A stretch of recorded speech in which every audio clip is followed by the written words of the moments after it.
We're getting into our last conversation now, and it's around young people in leadership and the bold steps being taken. In the last year, we've seen quite a few of them, but let's see how to solidify that. We are joined in studio by Moses Nyanduga. He's a student leader at JKUAT, and he'll be telling us about at JKUAT politics, right? National politics, the intersection therein, and if young people are taking their place where it's meant to be on the table. Bado tunangoja, sindio? Aya. Before we get into that, let's welcome Moses with the quote of the day. Jano will give you a quote. Tell us if it speaks anything to you, what it means to you as well. Right. So this quote is by, I hope I'm saying her first name right. It could be Eloise, but she's known more as Ruth First. She was a South African journalist and activist, and a huge anti-apartheid activist. And she paid the price with her life because of it. In one of her speeches in 1956, she said, "The truth is simple. If it was difficult, it would not be the truth." Yes, I believe in the philosophy. Yeah. I'll say the person who quoted that is just an example of another war star, in fact, who lost her life during the struggle against the white minority rule in South Africa. It means a lot to me, because when you have a look at the society as currently constituted, it just says the truth. What we see prevailing around us is a justification, in fact. And in fact, it's a good choice to choose it from South Africa. We do have a strong history, and you'll remember some of the vestiges they went through while struggling, in fact, to rule themselves. So I'll say in the daily life, it is true. And I justify the quote myself. Even me personally, with my kind of life, the kind of life I live, I'll say it means a lot to me. Personally, how it affects my character and my social circle. Have you always been passionate about leadership? Yes, of course. I've been passionate about not just leadership, but transformational leadership.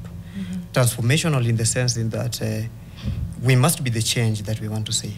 You know, when we talk about leadership, we do have leaders at all levels. In fact, we have no shortage of leaders in this country, just the same way as we don't have in Africa. But the kind of transformational leadership now I'm talking about is whereby you go down the pyramid, listen to the people, speak their language, speak to their hearts and minds, then do what's right and just. Through that, then we can transform our society. Since my primary school, I've been very passionate about leadership. And you know, somebody doesn't just wake up today and becomes a leader, or just have that urge of becoming a leader. It's through some of the challenges we go in life, or what we see in our environment. As a young man who was born in an informal settlement in Nairobi, whereby you'll see several children of my age at that time, in fact, subdued in drug abuse, people are not even going to school, poor medical condition. So I felt the urge of being the change that I want to see. Instead of criticizing the government, I asked myself, what can we do now to change this? Then I said, there is nobody who will come to change it. I'm the change that I've been waiting for. And that is how I developed the key figures in leadership. Yeah. Who's a leader, Moses? Yeah, I believe a leader is somebody who is in a position to serve the society without expectation of any material benefit. Yes. And when I say this, in this case, I say without expectation of material benefit. I'll give examples. We do have people like Louis Farrakhan of the USA, Malcolm X. We have Martin Luther King Jr. These guys were not elected. But now, when you have a look at their life, the kind of struggle they led, they made it their personal decision. The other day, you saw even the Kenya's Kennedy Odede, the director of Shofco, being awarded an accolade at the highest organization in the world, the United Nations. But we must ask ourselves, why is it that Kennedy was being awarded and not our presidents? So that's now the generational difference, how it comes. The way we see things and the way nature itself controls things.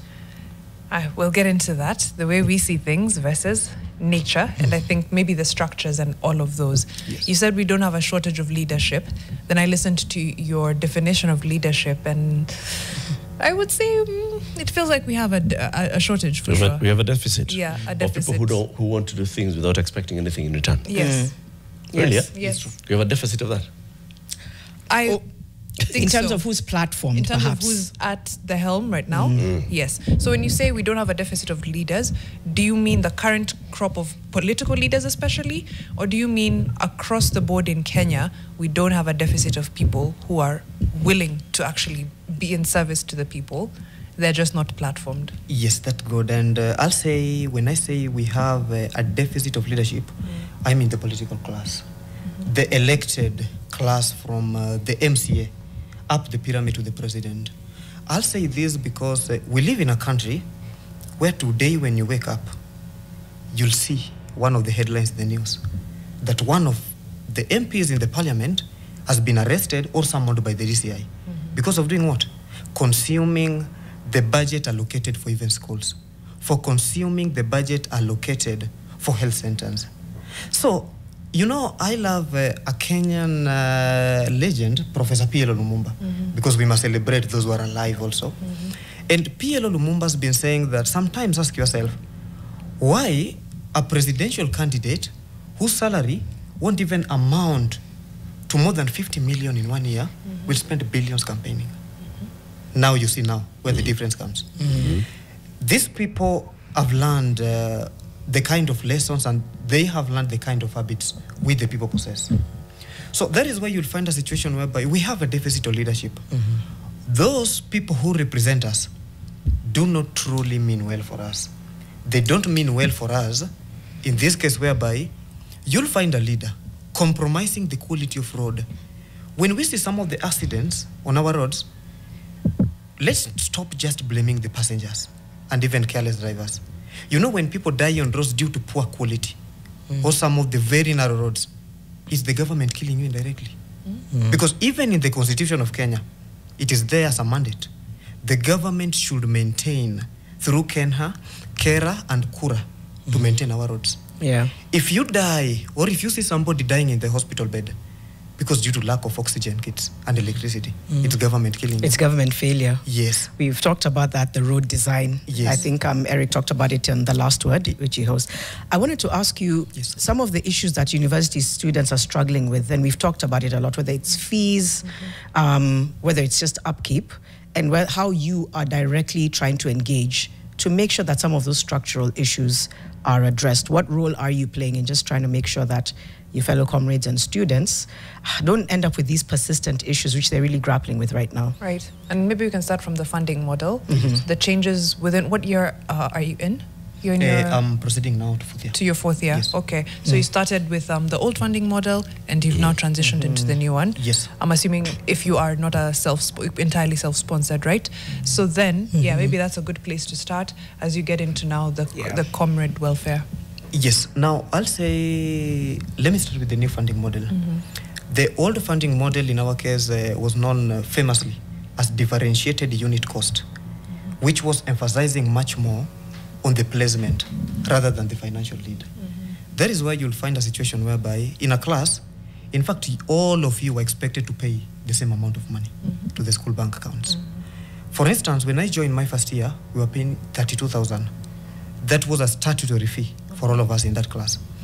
But then 2 years ago, we transitioned from the differentiated unit cost to now the new funding model, which was now at this time had much more emphasis on the financial need rather than the placement. And under the new funding model, we do have 5 bands. Yeah. The first 2 bands are for students from, let me say, humble backgrounds. Then we have now the middle one for the neutral guys. Then we have the last 2, band 4 and 5, for those from, I won't call them well-off family, but their family may, in one way or another, be privileged a little bit. But now, when, in fact, it's a good idea with poor implementation strategies. And this is the reason. You'll find somebody, a first-year student. For instance, in JKUAT, medicine and surgery course itself is worth 612,000 per year. So just imagine someone from a humble background has been misplaced. Instead of being placed in band 1 or 2, he or she has been placed in band 5. Then it means the huge amount of money we expect the parent to pay. And now the problem comes whereby if we, the students, express our frustration, and even if we are trying to help our fellow comrades now, so that the government can reschedule them from various bans to others, then that's where the problem comes in. And I won't blame the government entirely. I'll blame we, fellow students, especially those who are privileged to be in the position of leadership. We are not united. And the government officials are aware that majority of students, just like me, we have financial problems. So they'll call a section of us, they give them money. They bribe them. Money for what? To pay their fees or just? No, not to pay their fee. Pesa kidogo ya lunch. Pesa kidogo ya lunch. So once given the money, they want to air it out. That is why, in fact, you'll see it's very shameful to see a student leader, in fact, attending a live interview and supporting the government. But do you know this for sure, Moses, that people are being given money, specifically money? Yes, true.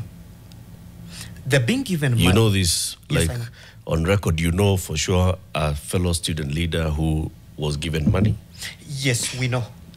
We know them. It's only that Who's giving them money?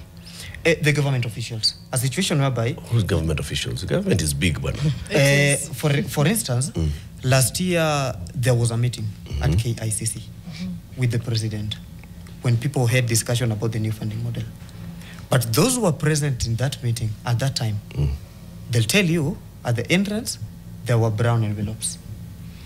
This year alone, we've seen people, student leaders, fellows, attending the offices of Musalia Mudavadi. You are going there with the message that I'm going to express to the government that the new funding model isn't working. But when they come back, they're coming back with different ideas. This year alone, we've had a group of student leaders meeting CS for education. And I believe maybe you guys might not be aware of this, but there are some student leaders who are on government's payroll. They're being paid so that to frustrate some of the efforts of the students when it comes to demonstration. When we try to air out our voices, they'll frustrate. Last year in the month of September, when we were trying to mobilize our fellow students to protest against the new funding model, a certain student leader was issued, in fact he was bribed 400,000. We were supposed to demonstrate at JKUAT. So when a fellow student leader has been bribed and is one of the top, you know, in the executive, what do you expect? And by virtue of his office, he has a great following.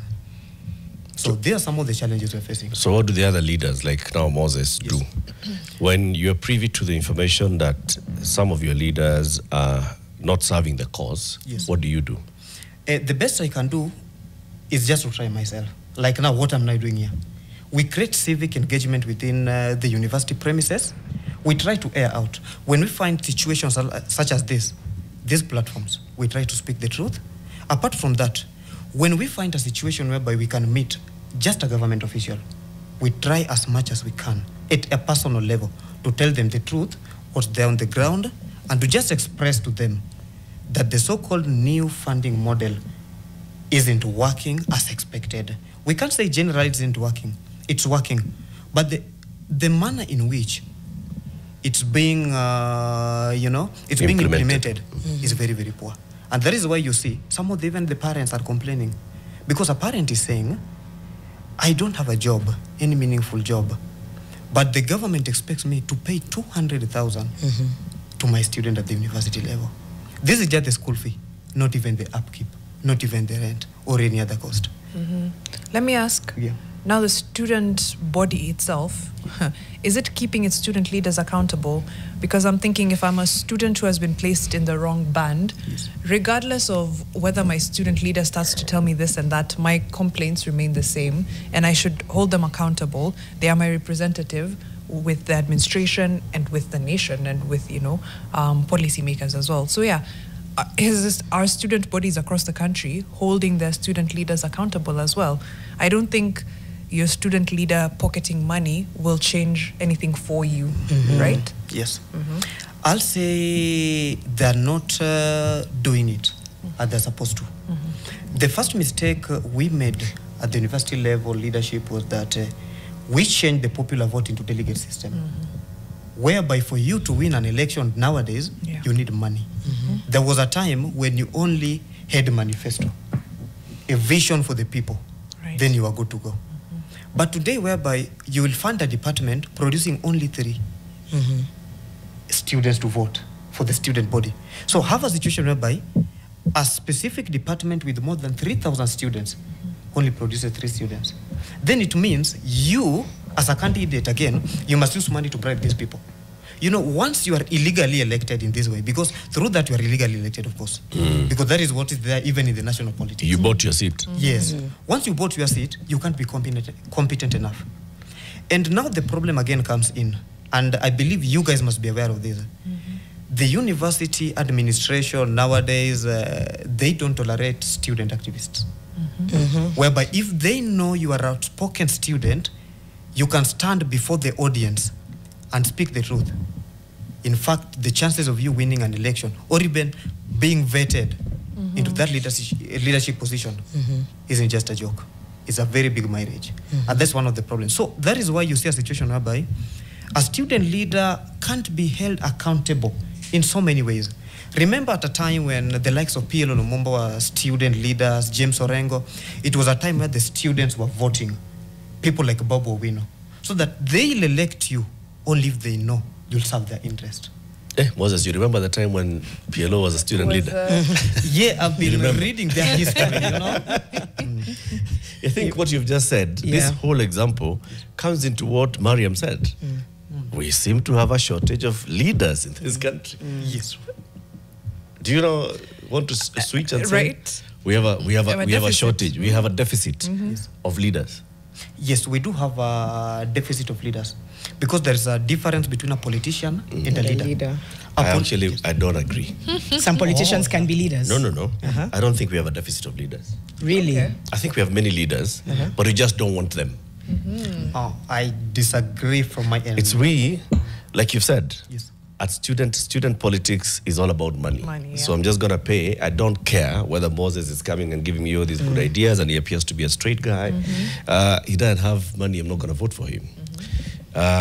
If he's not going to meet with, a minister or go to those meetings with state house officials and bring me to Kidogo when he's a student leader, I'm not going to vote for him again or support him. We're the ones who do not want good leaders. We want those thugs. Because there's a way in which we have decided that this is it. The same way you've given us the example of Kennedy Odede. There are very many others. Yes. People like that in our society. Tell that guy, you've been running Shofco. It's been successful. You've impacted community. Tell that community to vote for you. And now we're kind of seeing the repercussions of it. I think now people understand. Sometimes you need the bad eggs to expose the good. I think now people are aware of what good leadership is. To Eric's point, will it translate into giving them a seat, making sure that they are at the helm? That's a whole other, that's a whole other mountain to climb. I'm thinking through, again, national politics and student leadership mirror each other greatly. What are those parallels that you can draw between the two? I'll say the two are intertwined. For instance, majority of today's parliamentarians were once either student leaders or had interest in student leadership. Being a university student, I'm now an adult. And I'm now in a position at least to learn from some of the things, in fact, I never learned from in my early childhood. And I'll say the two are intertwined because the kind of exposure, the kind of experience you get from student leadership, I cannot say it equals to the national politics, but it gives a good percentage of thought, so that your mental model when it comes to politics and leadership, is going to be developed a little bit. And this is the reason. For example, a university like the University of Nairobi, Kenyan University, and JKUAT, they do have a population of more than 40,000 students. Do you know if you're a president in one of these universities, then it means you are leading, in fact, many students and some of the parliamentarians are leading their own, constituents. Yes. So it tells you, if you are a leader leading more than 70,000 students at the University of Nairobi, then it's not an easy task. There's some of the experiences, the problems you'll encounter, but at the end of the day, they'll embolden your spirit and harden you in terms of leadership. And apart from the exposure, we do have some of the techniques. And that is why we say there is the real cost of politics. These young parliamentarians, even if we love them, they don't tell us. And we do encounter them in our daily struggles in student leadership, whereby the first thing we must learn is that you must have money. And that's the truth. No matter how little it is, you must have something for you to be a leader in this country. That is how the system, in fact, has placed us. Just like in every country. We cannot say, as much as you can be poor, you can have ideas. But things to do with transport, logistic, campaigns, you know, you must have something. Again, you must also learn how to deal with the challenges, the opposition. Because you'll also encounter opposition, even in student leadership. You may have a good idea, but somebody else Also has a good idea. has a good idea. But now it's your responsibility to show the people that you are a best fit as compared to the other. And the last kind of good relation I'll give is, we do say that the windmill follows the direction of the wind. I'll give an example. In the Roman Empire, some of the senators, not some of the senators, but majority of the senators once chose Julius Caesar to be their leader. Not that Julius Caesar was a good person, but because he was the best person to lead Rome at that time. When now we had invasion by Anglo-Saxons, we had now the kind of civilization. Even in the Greek of old, they entrusted Alexander the Great, even though he was so much superior, you know, and appetite for power was insatiable at that time, but they chose him. So this is the same thing we have even in student leadership. Sometimes you can be chosen to be a leader because they know at this time it's only Moses who can lead us to our destination. He's the only one who can solve our problem. Not that he's best than all these candidates, Right. but at least he best fits the day. You're clearly a student of history. Yes. Kenyan history, I hope, as well. Yes, true. Kenyan He student. remembers PLO. Yes, he remembers. Yeah. I was going to go into the Kenyan student leadership history, which you've referenced in regards to PLO. Yes. Where did we drop the ball as far as student leadership being more significant and more active? More active when it comes to national politics, but also more representative of the student body. When did we drop the ball in your study of history? In my study of history and student leadership and young people leading this nation, dates back to pre-colonial ages. Though I'm not going to delve much into it, but we dropped the ball during Moi's leadership, especially when now we had the struggle for multipartism in 1990 and 1991. You'll find a situation whereby the student leadership in 1970s and 1980s were very strong. And we had a situation whereby when multi-party heroes were being even imprisoned, some of them were being killed and tortured, the students were now acting as the opposition leaders, of course. Right. And if we can read this very well, we can even give tribute to people like Miguna and the role he did before being exiled. But you'll remember a situation whereby after the multipartism, it was now normal that the Moi regime was now hunting down young people. Very many people were killed. You only have to read the book, We Live to Tell the Nyayo House Story. When there was a time when you were just a student activist, they'll even follow you, either into your hostel or private residence. Arrest you. If you were lucky, you'll just be imprisoned. If not, you'll die. But now we had a situation whereby after several had been killed, very many people arrested, some expelled for good. When Kibaki came in 2002 December, majority of student leaders who were expelled by the Moi regime came back to school.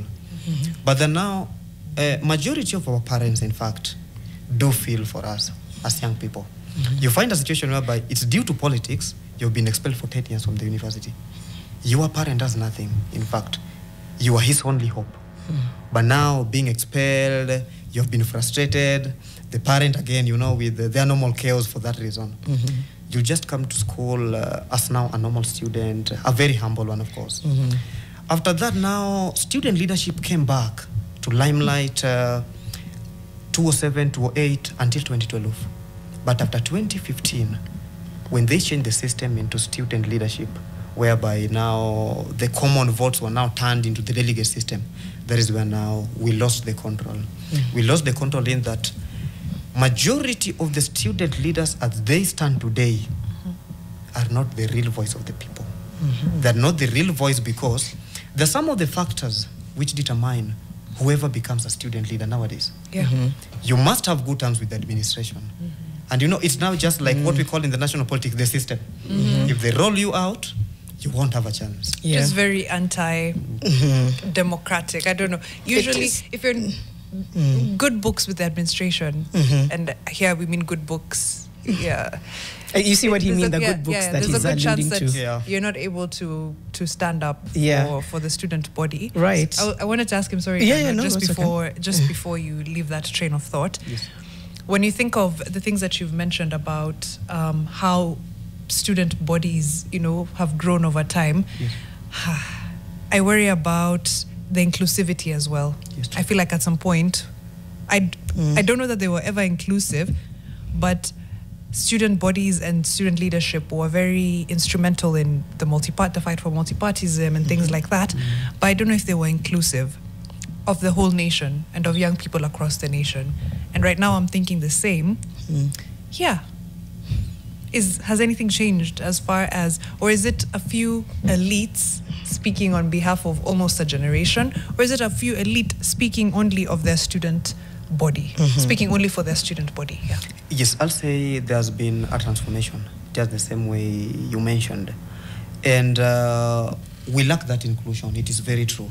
But now we must learn that and understand.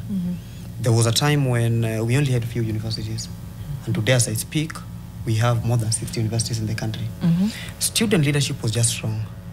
But the same way you said, we only have few individuals speaking on behalf of the masses. And the problem we are facing as a nation, especially across our universities, is the change of lifestyle of a university student. Today, even you yourself, when somebody tells you, so-and-so is a university student, in fact, his preferences you can choose, maybe correctly. Today, when you walk around our universities, leave alone the Gen Z protest of last year, but some few years ago, majority of them are not even interested in politics. Majority of them, especially girls, you'll just allow me to say this. In fact, you can be campaigning, you meet a group of girls, you know, when you try to even civic engage them, then they'll just tell you, no, I don't trust politics, I have no interest and whatever. But think of individuals like Chelagat Mutai, was just a girl. At a time when the society was much biased, at a time when gender equity and equality was nothing in the society, Chelagat stood among the masses and was speaking on behalf, speaking to the hearts and minds of not only students, but the nation at large. So, as much as there are few activists, the priorities have also changed with the time. Today, when you move around, young people are just concentrated in social media. Even the finance bill 2025, you'll find a university student, they don't know the amount of money which was allocated to the education sector. Meanwhile, the amount of money allocated to the education sector determines their life at the school. But they don't know. You'll find a situation whereby, instead of somebody having a look at the grave cases, like nowadays, even today it was on the headline, some of the scandals in Shah, some of the scandals even in Karura Forest, and all these problems we're facing as a nation, majority of them don't know. They don't trust anything. And I'll say bad leadership in this country is a major contributing factor to this. Whereby when they see the leader, like now the presidency, president is the head of the executive arm of the government. When the only leaders we have are just giving us negative energy, it demoralizes our character when it comes to leadership. So every individual will just think like, Moses, when you come to tell me you have a vision for us, you are just like so-and-so. I don't trust you. Yes. When did you become student leader? I became a student leader last year. Okay. Yes, when I was elected by a federation of 51 universities in the country to be the speaker. Yes. I was going to say by the same system that you're... How do you grapple those two? The system you're saying is, I don't want to say the word rigged, let's say for example, but you're student leader. How do you navigate those two truths of saying, as Moses, I know I'm carrying truth with me, but I can see why people may doubt me because the system is rigged. How do you straddle those two truths? The first kind of struggle we have, in fact, it sometimes even, it can lead to mental problems, by the way. Because number one problem is popularity. Sometimes we can say a student can be popular more than even 80% of the students within a university. can know you in person, by name and whatever. But now you find a situation whereby you are about to lose an election. Not because you are not popular, you don't have manifesto, but because either you don't have money to bribe delegates or the system itself. Now, this is how we navigate it. Sometimes the first thing we do is just let it go. Because sometimes you'll sit down, have a look at your parent back at home. And because when you force your ways, you can even be expelled from the university for causing chaos. So you can say, let it go, this is not the end of life. In fact, that's the easiest way we do. Yeah. I'll live to fight another day. The second thing we do is just to try your level best. And not everyone with money wins election. Sometimes you can plant your own delegates, campaign for them, trust them, do everything until they win.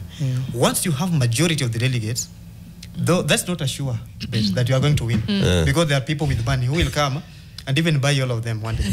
But now this is how we maintain them. A day to election, you must ensure you know the specific locality where your delegates are. So that tomorrow, very early in the morning, on election day, you parade them to the polling stations. They vote, then now they can go. And they just ensure, it's just like the national politics whereby an MP will tell you, after voting for me, just have a photo of it. You'll send me. That's the way we go. And the last time, for my case, it was a challenge because I was now vying against students from other universities. And now the problem was that some of them were so much popular than me. And my major competitor was even so much popular in social media. So I had a challenge whereby, sometimes people can choose name over character. Right. Yeah, people can choose you because you are so much popular. But I entrusted my people. I went for, I can't call them the small universities, but less popular universities. So that when they form a coalition for you with these top 7 universities, then that go is for the bottom strategy. Science. so that we are small but many. Yeah. Okay. You guys are big but few. But few. And that is how I manage. Okay, and that's how you won. Yes. I think there's something there to learn Yep. Yeah. as far as national politics is Yes, concerned. that's Yep. true. Exactly. It's a game of numbers. Yeah. Yes. And it's where your numbers are coming from. Yeah. So there are those who know it's a game of numbers by buying. And it's a game of numbers by persuasion, by looking at it and seeing this is the route to take, and this is how you go, and this is how you shall get there. There's a question I had, I'll get it back. Now, I was just going to ask what you feel. It's been a year, you said? Yes. Okay. Is there anything that you feel proud of having been able to achieve in the last year? Or is it still early days? I'm proud. Okay. Number one, I'll say it has imparted a character of responsibility to myself. There is no greatest gift than the gift of character. What about for transform? First of all, this word transformation. It comes up a lot, eh? Yes. It's breaking from old to recruit to start anew. Is that how you describe transformation? Yes, Okay. I describe it as a change of events. That's Okay. positive though. Okay. For you, thank you for that caveat. Because the thing we always grapple with is the transformation positive? Is it- Change is definite. It's constant. But Is it transformation. yeah. So what transformation have you managed to achieve in the last year, if any? The first one, through some of the events we've been organizing, and let me just say, as a student leader, you can have several connections, and that's the truth. Some of the leaders can just listen to you. In fact, when you just, it's so easy to reach, I'll not say any kind of a leader you want, but a good number of them. So apart from that, I've also been exposed, and you once hosted somebody even here. And through leadership, in fact, he acknowledged my presence, and in fact, he trained me, Meshach Otieno, the CEO of Awake Youth Initiative. Yes. So there are some of the platforms I've got advantage of engaging in. And then lastly, because I am a leader, I was chosen by the Harvard University for young people being trained in Africa. So through that, I regard it as a big achievement. Yeah. The fact that Harvard is one of the, top universities in the world, it acknowledged at least my potential in leadership. And also I've been awarded by the Liquid Trees Foundation for my stable role in promoting climate change adaptation, These are fantastic accolades. How are you turning that into what it can do for students? Like by the time you leave the seat, what do you hope to have been able to achieve for students? Because now they're entrusting you to be their voice and in many ways to be able to echo what they're dealing with. Maybe speak to the main one that's on your mind. Like by the time I'm leaving, I want to have been able to transform this. Trying to get used to that word. Yes, thank you. The first thing I'll do, but I'm in the process of even doing, and I've been trying to do it. By the time I'll leave this student leadership, I'll ensure that all students pursuing courses related to agriculture are being admitted into professional bodies even before graduating. We realize we have a problem in this country whereby the nurses do have the Nursing Council of Kenya. The teachers do have theirs. But there's some of the professional bodies such as KEFAS, which are unknown among students. But now... What's KEFAS? KEFAS is an advisory board for agriculture extension in Kenya. So a professional body for agriculture students. Apart from that, we do have the one for accountant and finance students.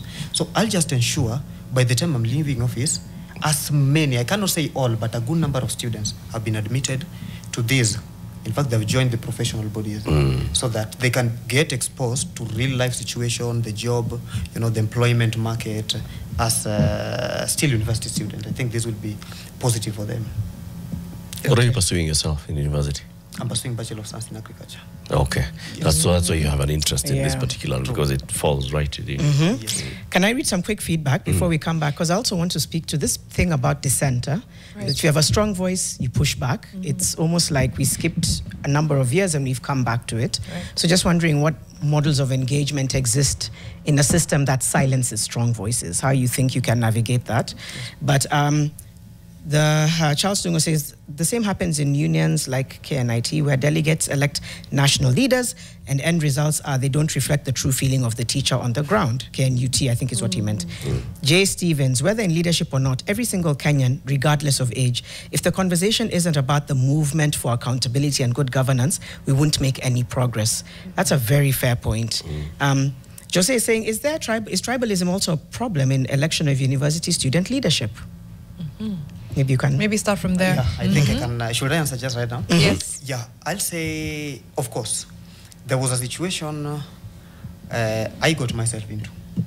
I went to campaign somewhere, and there was just a strong young girl who stood up and told me, I know very well you are coming here because either you are a Luo, you are a Kikuyu, or you are a Luya. I asked the girl back, why are you reasoning like that?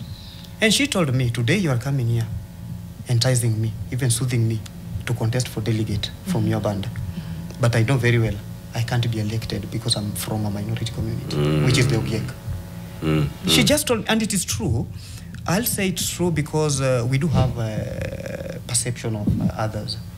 For a community, people, especially the Ma communities, they're underrepresented in our student bodies. You'll just find the majority of them, when they hear, Amasai wants to be a president. Not everyone can have it positively, They'll say... Atapata kura wapi. Yeah, and now that's the problem. So then that means people are still voting along tribal lines. I've encountered it severally whereby you'll hear somebody saying, yeye ndio mtu wetu. I'll give him or her my vote because if I don't give him, then the Luya nation will go home barehanded.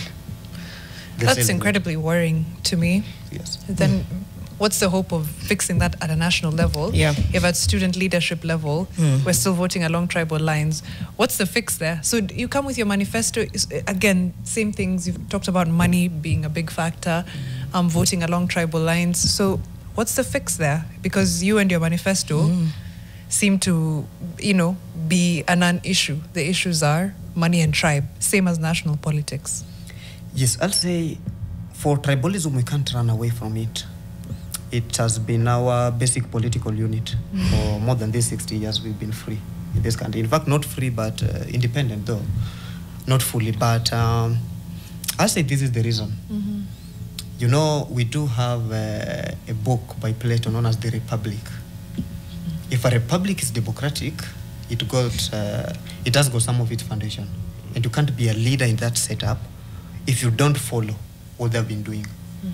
That is why you see some of the countries, they can only survive under coup d'etats. if you want to be the president, just carry out a coup d'etat. And that's how it has worked since independence. In Africa, good countries we have. And this is the reason why tribalism is so difficult to finish even in this country. I'll give a good example because I fully participated in Gen Z demonstrations of last year and this year. And we had one voice at that time.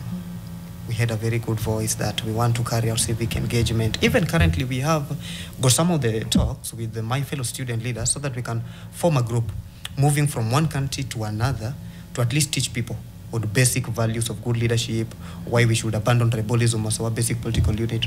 But the problem is this, the politics of money in this country is the problem.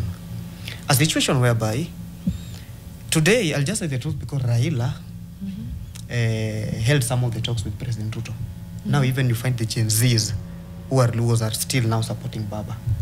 Because of Raila, you know, we can't have a situation whereby if President Ruto and Raila will sit down for a dialogue, then that will solve the problem of 54 million plus Kenyans. Because there are two people, we are 54 billions. But now the tribe comes in whereby, I'll say our founding fathers, some of them just made it, you know, very poorly for us. People like Jomo Kenyatta, Oginga Odinga, because when you have a look at their life history, they still held, you know, their clans accountable for their political survival.